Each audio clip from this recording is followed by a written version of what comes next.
The rain had just begun to soften when Emma rolled her wheelchair up to the small corner cafe on Rosemont Street. The pavement was slick, and the faint smell of roasted coffee beans drifted through the damp air. She glanced at her reflection in the glass door before pushing it open. Her long blonde hair was tucked behind her ears, a soft cream dress draped elegantly over her legs, and her lips held a nervous smile. She wanted today to feel normal. It was her first date in 2 years. The memory of her last date flashed in her mind, the one before the accident. Back then, she'd walked confidently into a restaurant, her laughter unrestrained. That woman felt like a distant stranger now. The car crash that had changed everything didn't just take her ability to walk, it had stolen her confidence piece by piece. She had debated canceling the date several times. Her best friend, Natalie, had convinced her otherwise. You can't keep hiding, Em. The right person won't care about the chair. Just go. You might surprise yourself. And so she came. The cafe was warm and welcoming, filled with the low hum of conversation and the gentle hiss of the espresso machine. Emma wheeled herself to a small table by the window where she could see the street outside. The waitress smiled kindly as she approached. "What can I get for you, love?" "Just a latte, please," Emma said, "and maybe a slice of lemon cake." As she waited, she checked her phone. 4:05 p.m. He had said he'd be there by 4:00. She wasn't worried yet. Ryan had seemed so genuine online, funny, thoughtful, even charming. They had met through a support forum for creative professionals. He was an architect who claimed to admire strong, independent women. He had been the first man to make her laugh in months. She rehearsed small talk in her mind, ask about his projects, mention your art. She had taken up painting after her accident, her way of turning pain into color. Maybe he'd appreciate that. Minutes passed, the cafe grew busier, and the rain outside grew heavier, tapping softly on the window like a clock ticking too loudly. Emma's latte arrived, steam curling into the air.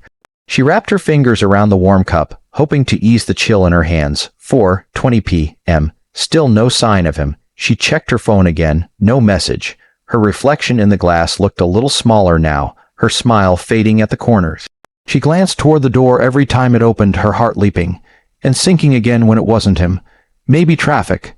Maybe something came up. Maybe he was still coming. At 4:35, her phone buzzed. A small flutter of hope lit her chest as she unlocked the screen, but her heart fell instantly when she read the message. "Sorry, can't make it. Something came up." That was it. No apology. No explanation. No reschedule. Just those 6 careless words. Emma sat frozen for a moment, staring at the message as if reading it twice would change it. Her chest tightened. She felt the burn behind her eyes before she could stop it. She took a deep breath, forcing herself not to cry. Not here, not in front of strangers. The laughter from a nearby table cut through her silence like a reminder that the world was moving on without her. She lowered her gaze, pretending to sip her coffee, but her hands were trembling. She could feel people glance at her, pity in their eyes. Or maybe she only imagined it. Why did I think this would be different? She thought bitterly. The rain outside turned into a fine mist, coating the cobblestones in silver light. A mother walked by, holding her child's hand. A couple shared an umbrella, smiling as they hurried past. Emma's reflection in the window looked fragile, her eyes glistening. She whispered to herself, "I should have known." Her words disappeared into the hum of the cafe. She brushed a strand of hair from her face and turned her wheelchair toward the door. The wheels creaked slightly against the tile as she maneuvered toward the exit. Her heart felt heavy, but her expression remained calm. She had learned to mask disappointment well. Just as she reached for the handle, she heard a small voice outside, soft and curious. "Daddy," the little girl said, "why does that lady look so sad?" Emma froze. She turned her head toward the window and saw them, across the street, a tall man in a gray trench coat holding a small girl in a bright red dress. The girl clutched a white stuffed unicorn in her arms, her big eyes focused on Emma through the glass. The man followed his daughter's gaze, his expression unreadable at first, then softened when he saw Emma's face. Their eyes met for a moment, hers tired and tearful, his steady and searching. And before Emma could look away, he adjusted the little girl in his arms, crossed the street, and began walking straight toward her. The door chimed softly as the man stepped into the cafe. The little girl nestled securely in his arm. A gust of cool air followed him, brushing past Emma as she instinctively wiped her eyes. She didn't want anyone, especially a stranger, to see her like this. "Hi," he said gently, his voice low and warm, not the kind that startled, but the kind that steadied. His coat was damp from the drizzle, and his hair slightly tousled, but there was something dignified in the way he carried himself. The little girl peered at Emma curiously from the crook of his arm, clutching her unicorn tight. Emma hesitated, unsure how to respond. "Hello," she managed, her tone polite but guarded. "I hope I'm not intruding," the man continued. "My daughter, she noticed you from outside. She said you looked sad." Emma blinked in surprise. She forced a small smile. "I'm fine, just waiting for someone." The man's gaze flickered briefly to the empty chair across from her, then back to her face. There was a quiet understanding in his eyes, the kind that didn't need words. "Would you mind if we sat here for a bit?" Emma opened her mouth to decline out of habit, but before she could speak, the little girl wriggled in her father's arms and said, "Can I sit too? My unicorn likes lemon cake." A laugh escaped Emma's throat before she could stop it. It was small, almost fragile, but real. "I think your unicorn has good taste," she said softly, motioning to the slice she hadn't touched. The man smiled. "Looks like we've been invited, Ava." He set the girl down carefully on the opposite chair, then glanced at Emma. "I'm Daniel, by the way, and this curious one is Ava." "Emma," she said, offering a polite nod. Daniel ordered coffee for himself and hot chocolate for Ava. As they waited, Emma found herself studying them quietly.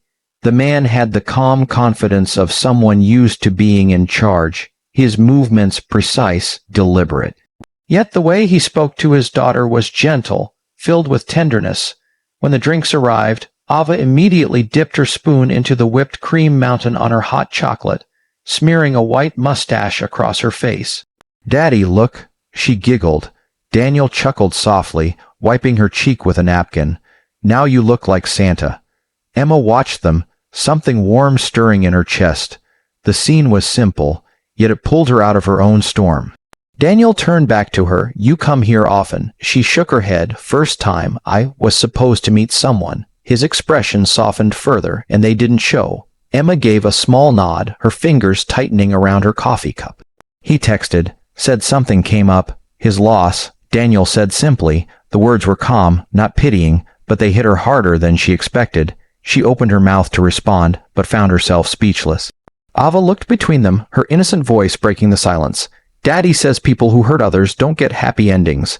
Emma smiled faintly. "He sounds like a wise man." Daniel laughed. "She's been listening to my lectures again." The tension around Emma's heart began to ease. It felt strange to talk this easily with someone she just met, but there was something disarming about Daniel's presence, steady, patient, and quietly respectful. Not once did his gaze drop to her wheelchair. He looked her in the eyes, spoke to her as if the chair wasn't even there. "Do you live nearby?" he asked after a while. "About 10 minutes away," she said. "I paint from home, so I don't go out much. I thought today would be different." "What do you paint?" "Mostly landscapes," she replied. "I like light. I guess I'm always chasing it." Daniel nodded thoughtfully. "I know what you mean. I run a design firm. Light changes everything. Perspective, emotion, tone. Sometimes I think people are like that too. A little light can make them see themselves differently." Emma met his eyes and smiled, surprised at how his words sank in. "That's beautifully said." Ava was now leaning on the table, fascinated by Emma's necklace. "It's so shiny. Did you make it?" Emma touched the small silver pendant. "No, it was a gift from my mom. She said it would remind me to stay strong." The little girl smiled brightly. "You look strong." Something inside Emma melted. The sincerity in Ava's eyes made her feel seen, not as someone broken, but simply as herself. The rain outside had stopped now. The streets glistened with reflections of streetlights beginning to flicker on. Daniel checked his watch and stood. "We should let you finish your coffee. I didn't mean to interrupt your afternoon." Emma shook her head quickly. "No, you didn't interrupt. You made it better." He smiled at that, genuinely. "Then I'm glad we came in." Ava hugged her unicorn tight and waved. "Bye, Miss Emma." Emma waved back. her smile reaching her eyes this time. As they stepped outside, Daniel turned back once more. Maybe next time you'll show us your paintings. She didn't know why her heart fluttered at that. Maybe I will. And for the first time that day, she felt something shift, something gentle and full of promise. A stranger had walked in when she was at her lowest, and somehow, in the simplest way, he had made her feel human again. The next few days passed in a quiet blur for Emma. She painted, as she always did, but her brush moved differently now. Lighter, freer, as though the weight on her heart had shifted. She found herself thinking about Daniel and little Ava more than she wanted to admit. There was something about that brief encounter, so unexpected, yet deeply grounding, that lingered in her thoughts like a melody she couldn't forget. 2 mornings later, she sat by her apartment window, sunlight pouring across her easel. Her phone buzzed. She frowned. It was an unfamiliar number. "Hi, this is Daniel. I hope it's okay. I asked the cafe owner for your contact. Ava insisted we invite you to the park today. She says her unicorn misses you." Emma smiled before she even realized it. Her fingers hesitated over the keyboard for a moment before she typed back, "I think I can make time for the unicorn." Later that afternoon, she wheeled her way through Rosemont Park, the autumn air crisp with the scent of fallen leaves. She spotted Daniel near the fountain, helping Ava feed breadcrumbs to the ducks. The little girl spotted her first and squealed, "Miss Emma." Before running toward her, Emma laughed, her heart swelling at the sound. Daniel turned, smiling as warmly as she remembered. "You came," he said simply. "I couldn't let your unicorn down," she teased, glancing at the stuffed toy tucked under Ava's arm. They found a bench near the lake. Daniel sat beside her, his elbows resting casually on his knees, while Ava skipped around, chasing the ducks with uncontainable joy. For a while, they just watched in silence, the kind of silence that felt comfortable. "You seem happier today," Daniel said softly. Emma nodded. "I think I am. It's strange how one kind moment can change everything." He looked at her, thoughtful. "Kindness shouldn't be rare, Emma. It should be normal." She met his gaze. "You talk like someone who's been through something." He smiled faintly.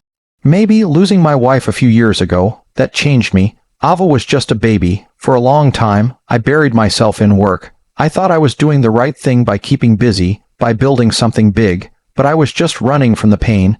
Emma's eyes softened. "I'm sorry." He shook his head. "Don't be. Ava saved me. She reminded me that even broken hearts can still love fully." Those words sank deep. Emma looked at him, really looked, and saw not just a successful man, but someone who understood loss, the kind that rewires your soul. For the first time, she didn't feel like her wheelchair defined her. As the afternoon light turned golden, Ava came running back. "Miss Emma, Daddy says you paint. Can you paint me and Mr. Unicorn?" Emma laughed. "I'd love to," Daniel grinned. "Looks like you've got your next project." "Only if you two agree to be my models," she said playfully. "Deal," he said without hesitation. They spent the rest of the afternoon talking. About art, about architecture, about life's small miracles. Daniel told her about the charity projects his firm was launching for accessible buildings. Emma shared how painting helped her heal after the accident.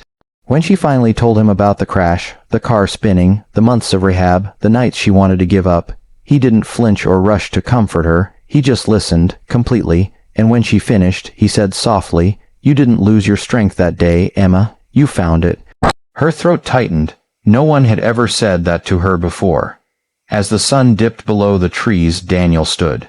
"Can I give you a ride home?" Emma hesitated but nodded. "All right." He wheeled her chair gently over the gravel path to his car, careful with every movement, as if the moment itself was fragile. When they reached her apartment, he stepped around to face her. "Emma," he said, his voice steady but tender, "I don't want today to be the last time we see you. Ava would never forgive me, and I'd hate that." She smiled. "So this is about your daughter, huh?" He chuckled. Maybe not just her. For a long moment neither spoke. The world around them felt still, just the quiet hum of evening and the faint laughter of a child from somewhere nearby. "Then how about coffee again?" she asked, her tone teasing but hopeful. "I'd like that," he said, his smile softening. "This time, I'll make sure you're not waiting alone." As his car drove away, Emma sat by her window again, watching the glow of the streetlights flicker to life. But this time she wasn't painting sorrow or loneliness. She began sketching a man, a little girl, and a woman in a wheelchair beside a lake. Her brush moved with confidence, the colors blending like sunlight on water. For the first time in a long time, Emma wasn't painting her pain. She was painting her hope. And somewhere deep in her heart, she realized that the accident might have changed her path. But maybe it had led her exactly where she was meant to be.